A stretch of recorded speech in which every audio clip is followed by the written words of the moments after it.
Have you ever heard the story on when Jesus uses a whip on a crowd of people? The archaeology is really interesting. Of course, I've got pictures, and the meaning even more profound. Hi, I'm Jeremy. I'm a deep skeptic, also a pastor, and it's so early, I've got to have a hat. So this takes place in the temple in Jerusalem, which is way bigger than you think it is. It's 1,500 feet by 1,000 feet, and in sort of the typical city block. That's 5 city blocks long by 3 city blocks wide. This place is massive, and there's a huge area in this temple called the Court of the Gentiles. In the Court of the Gentiles, everybody is welcome, and there's this little wall there. And there's a sign in the little wall that's been unearthed. We'll get to that sign, and I'll show you a picture. But what happens in that area is that the animals that are needed to be used in sacrifices are being sold there because not everybody raises animals anymore. And the temple in Jerusalem is unique amongst really all temples in the world at that time in that there are no images of people in it. And that includes money. And so there was temple coinage that did not have the image of the current Roman ruler. And so you would change your money in the temple from one coinage to another. Okay, so all the people, all nations, all nationalities are welcome in this Court of the Gentiles. There's this little wall that I told you called the Sorek, and that wall had a sign in it that archaeologists have found, and here's a picture of it. And it's written in Greek. It's a limestone block, and it says that no foreigner can pass this wall, and anyone who does will be responsible for their resulting death. This story is recorded in all of the Gospels, all of the Jesus story books, Matthew, Mark, Luke, and John. John is my favorite in one way because it shows how extra Jesus could be. In that story, he takes a whip and he drives all the people out by cracking a whip into this crowd, and he gets really mad about it being a marketplace, right?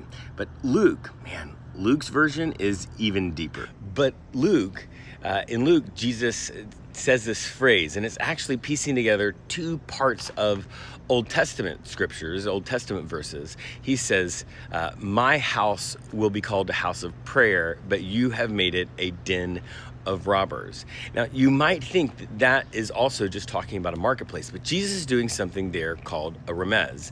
A lot of Jewish people had memorized a giant amount of the Bible.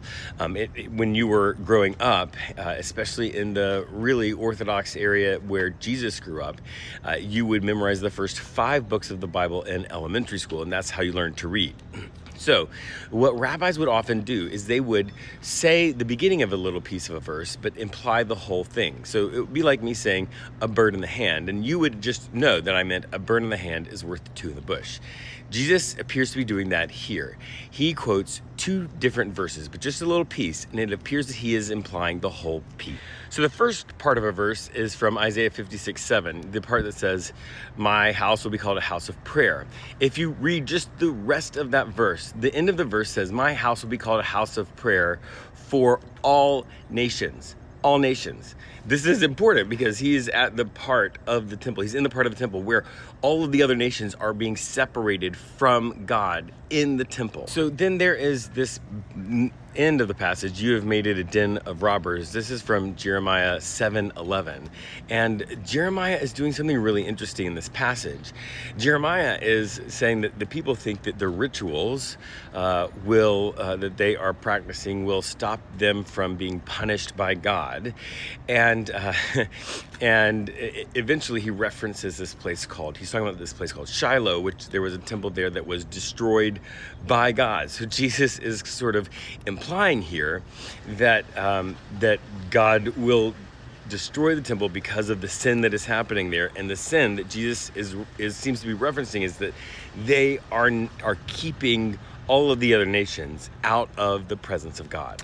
And all of this, the fact that people are likely profiteering from the people that have to travel from all over to worship here and getting their worship, and all of the stuff that animals and all of that, like making the temple into just an average marketplace, and the fact that they are keeping foreigners away from God, all of that is what Jesus seems to be angry about. And this is really important because his anger causes him to act, which is what anger does, right? Anger lowers your inhibitions and causes you to take action that you wouldn't maybe normally take.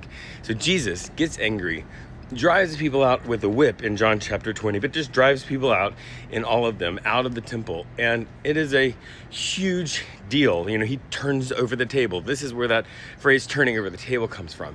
And that is so important. Not just that everybody deserves to have a connection with God, no matter where they're from, and not just that the turning of something holy into something that is not holy is not cool at all. But the fact that Jesus is angry and he uses his anger on something worthwhile. Because here's the thing that I think happens over and over in our culture today.